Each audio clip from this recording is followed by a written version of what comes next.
Chapter 1 relation and function. ஜென்ரலா நம்ம லைஃப்ல ரிலேஷன் என்ன ஃபங்க்ஷன்? ரிலேஷன்னா ஃபேமிலி ரிலேஷன் அப்படின்னு சார். இது ஒரு தான். பொருள் கூட இன்னொரு பொருள் ரிலேட்டடா இருக்கு, ஒரே மாதிரி இருக்கு அப்படி சொல்லலாம் சார். அது மாதிரியே இதுவும் இருக்கு, அந்த அந்த மீனிங். ஓகே, அந்த டெஃபினிஷன். கண்டிப்பாக என்ன சொல்கிறீங்க, ஃபேமிலி மெம்பர்ஸுக்கு கண்டிப்பாக என்ன இருக்கிறாங்க, எங்கள் அப்பா அம்மா அக்கா அக்கா தங்கச்சி இருக்கிறாங்கன்னா கண்டிப்பாக உங்களுக்கு என்னது இது ஃபேமிலி மெம்பர்ஸு 1 2 3 4 மெம்பர்ஸ் இருக்கிறாங்க. 4 மெம்பர்ஸ் இங்கே ரிலேஷன் என்னது, father mother sister and elder sister and younger sister. சரிங்களா? எப்படி ஓகே சார். இருக்கிறாங்கன்னா கண்டிப்பாக இப்போ வந்து யார் ஃபர்ஸ்ட் வந்து அப்பா இருக்கிறாங்கன்னா அப்பா யாருக்கு ரிலேட்டிவ் இருப்பாங்க, எல்டர் சிஸ்டர் எல்லாத்துக்குமே ரிலேட்டிவ் இருப்பாங்க. கரெக்டுங்களா? அதே மாதிரி யார் இது ரெண்டாவது அம்மா இருக்கிறாங்கன்னா அப்பாவுக்கு ரிலேட்டிவ் இருப்பாங்க, எல்டர் சிஸ்டருக்கு எல்லாத்துக்குமே ரிலேட்டிவ் இருப்பாங்க. கரெக்டுங்களா? இது பார்த்தீங்கன்னா எல்டர் ஆமாங்க சார். சிஸ்டர்னா எல்லாருமே பேர் ஆயிருப்பாங்க. அவ்வளோதான். ஆமாங்க சார். அப்போ எல்டர் சிஸ்டர்னா எல்லாத்துக்கும் பேர் ஆயிருப்பாங்க. ஸோ அவ்வளோதான். அப்போ எல்லாத்துக்குமே மேப் வந்து டிபெண்ட் ஆகும். சரிங்களா? Okay sir. சரி, ஃபங்க்ஷன்னா யாரு?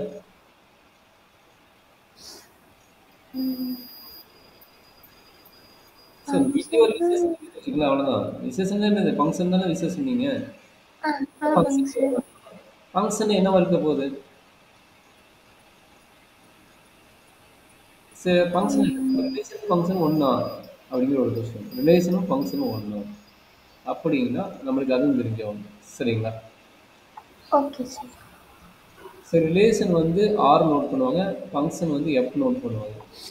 சரி, ரிலேஷன் ஃபங்க்ஷன் ஒன்றானா function is a subset of relation. எக்ஸாக்டாக ரிலேஷனாக இருக்காது, பட் சப்செட் ஆஃப் ரிலேஷனாக இருக்கும்.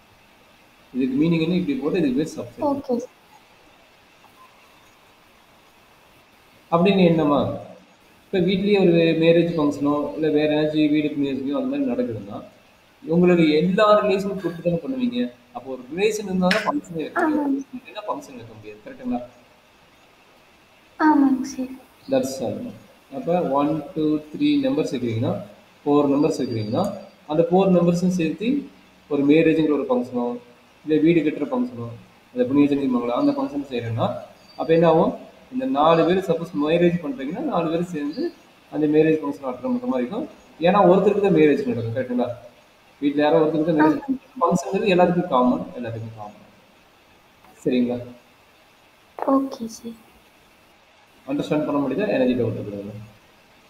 இல்லை சார், அண்டர்ஸ்டாண்ட் பண்ண முடியுங்க சார். சரி, இதில் எப்படி மேக்ஸில் டிபெண்ட் பண்ணுறாங்க அப்படிங்கிறது ஒரு பேசிக் டெஃபினிஷன் வேணும். சரிங்களா? அது என்ன பண்ணுறாங்க, ஓகே சார். 2 இது இருக்குது. கரெக்டுங்களா? ஒன்று ஒரு குடும்பத்தில் எத்தனை பேர் இருக்காங்க வேணும், அடுத்தது அவங்களோட ரிலேஷன் வந்து நம்ம ட்ராக் பண்ணுறோம்.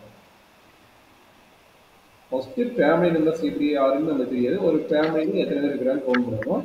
அந்த ஃபேமிலியில் யார் யார் இருக்கிறான்னு கவுண்ட் பண்ணால் தட் இஸ் ரிலேஷன் ஃபார்ம் பண்ணிடலாம். சரிங்களா? அப்படி ஃபார்ம் பண்ணுறதுக்கு என்ன ஓகே. ஃபஸ்ட்டு இருக்க முடியும், ஆர்டர் பேர்ஸ். ஆர்டர் பேர்ஸ்னா என்னம்மா? ஆர்டர் பேர்ஸ் எனக்கு புரியுது. ஆர்டர் பேர்ஸ் என்ன எப்படி இருக்கும்? ஆர்டர் பேர்னா பேர்ல மீனிங் என்ன? 2 சார். 2. ஜோடி. அதே மாதிரி 2 பேரா இருக்கும் அப்படிங்கிறாங்க. சரிங்களா? தட்ஸ் ஆமாம். ஆர்டர் பேர்ஸ்னா 2 பேர் பேர் பண்றீங்க. ஆர்டர்னு என்னது, ரெண்டும் கண்டிப்பா டிவைன் ஆகிற மாதிரி இருந்ததுன்னா தட் இஸ் கால்ட் ஆர்டர் பேர். ரெண்டும் ஃபார்ம் ஆகிற மாதிரி இருக்கும். சரிங்களா? Okay sir. எப்படி நம்ம டிவைன் பண்ணலாம் அப்படின்னா, இந்த ஏ வந்து என்ன சொல்றாங்கன்னா ஃபர்ஸ்ட் காம்பனன்ட். ஏங்கிற ஃபர்ஸ்ட் காம்பனன்ட்னா இந்த ஏங்கிற செட்ல இருக்குது பத்தி, இந்த டொமைன் செட்ல இருக்குது பார்த்தீங்களா, இதுக்கு பேர் தான் வந்து ஆமாங்க. சரிங்களா? ஸ்மால் ஏங்கிறது என்னது, ஃபர்ஸ்ட் காம்பனன்ட் பண்ணாங்க. அண்டு பிங்கிறது யார் என்னங்கிறாங்கன்னா செகண்ட் காம்பனன்ட். ஓகேங்களா? First okay component sir. And second component. சரியாம்மா? அப்போ இந்த ஆர்டர் ஓகேங்க. எலிமெண்ட் ஃபார்ம் பண்ணும்போது நம்மளுக்கு பேசன்ங்கிறது அப்புறமேட்டு வரும். ஃபர்ஸ்ட் எந்த எலிமெண்டாலும் ஆர்டர் பேர்ஸ்ல எழுதுவோம். சரிங்களா? பேர்னாவே ஓகே 2 சார். எலிமெண்ட். கண்டிப்பா இந்த நோட்டேஷன் நோட் பண்றது ஆர்டர் பேர்ஸ். சரிங்களா? ஓகேங்க சார். இதுல பாத்தீங்கன்னா சொதப்பிடாதீங்க. இது ஆர்டர் பேர்ஸ்மாங்க. இங்க வரும்போது 1, 2 அப்படிங்கிறது வந்து நம்ம நார்மலா பாத்தீங்கன்னா இதுக்கு பேர் ஆர்டர் பேர்ஸ். இதுக்கு அனதர் நேம் இருக்குது. இதோட மெர்ஜ் பண்ணக்கூடாது. இது செட் தியரினா இங்க ஆர்டர் பேர்ஸ். இன் இன்டர்வல் கான்செப்ட் அதுல வந்ததுன்னா இதுக்கு பேர் வந்தது ஓப்பன் இன்டர்வல். இது அதுவும் சேம் கிடையாது. கொஞ்சம் கேர்ஃபுல்லா பாத்துக்கோங்க. Okay sir. Open interval interval. கொஞ்சம் கேர்ஃபுல்லா பாத்துக்கோங்க. இது ரெண்டு ஓகே சார். கிடையாது. இது ஆர்டர் பேர்ஸ்னா கார்ட்டீசியன் ப்ராடக்ட் ரெண்டு டொமைன் கோடொமைன் ரிலேஷன்ஷிப் இங்க வரும். இது ஓப்பன் இன்டர்வல் மீனிங் என்ன? ஒரு ரியல் நேம்ல இது 1 இது 2 இது ரெண்டுமே நாட் இன்க்ளூடட்னு வரும். Not included lies between 2 points. சரிங்களா? இது ரெண்டு சேம் கிடையாது. சரியா? Okay sir. Okay sir. சரி நெக்ஸ்ட் பாத்தீங்கன்னா Cartesian product. Next definition Cartesian product. So Cartesian product என்ன சொல்றாங்க அப்படின்னா, சார் நார்மலாக இதுவும் XY ஃபார்மேட்டில் தான் எழுதுவாங்க.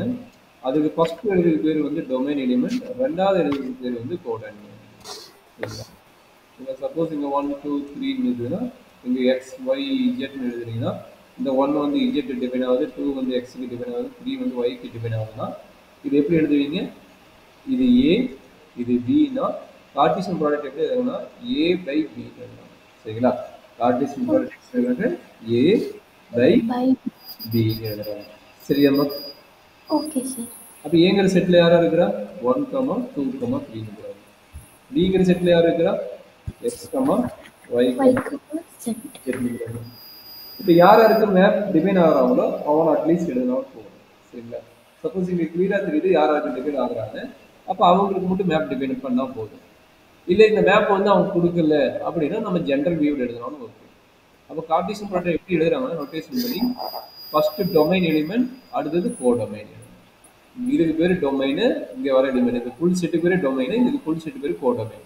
அப்போ ஃபர்ஸ்ட் டொமைன் எலிமெண்ட், அடுத்து கோடொமைன் எலிமெண்ட். சரியாம்மா? Okay sir. சரி இங்க இருக்கிற படி இந்த டயக்ராம் படி இது எழுதுனா சொல்லுங்க எப்படி எழுதலான்னு. 1 வந்து 2 கிட்ட போகுது, 1 வந்து Z கிட்ட போகுதுல, சரி 1 வந்து Z கிட்ட போகுது கரெக்டா? 2 வந்து எங்க போகுது? 2 X ஆ 3 Y. Y. ஓகேங்களா?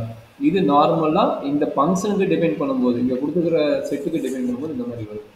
சரி இப்போ நார்மலா இந்த டயக்ராம் இல்லாம நார்மலா வந்ததுன்னா ஃபைண்ட் A கிராஸ் B அப்படின்னு கேட்குறேன். ஒரு டயக்ராம் நார்மலா A கிராஸ் B கேட்குறாங்கன்னா ஏங்கிற செட் எப்படி இருக்கும்? மேபி 1 2 3 அண்ட் பிங்கிற செட் வந்து 3 4 5 அப்படின்னு வந்துச்சுன்னா இது எப்படி எழுதலாம் பார்க்கலாம்னா A by B equal to எப்படி எழுதலாம் பாருங்க. ஆர்டர் பேர்ஸ்ல சொல்றாங்கன்னு 1 1 3 1 4 1 5 2 3 2 4 2 5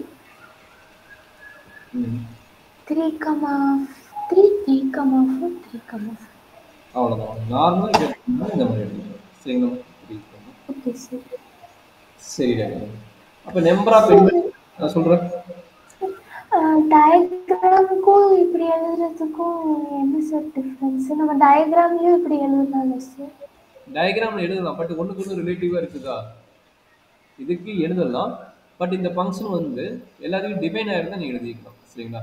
இப்போ டயக்ராம் போட்டு ஏன் எழுதலை அப்படின்னா அதுக்கு மட்டும் தான் டிபைன் ஆகுது, மற்றதுக்கு எதுக்குமே டிபைன் ஆகல.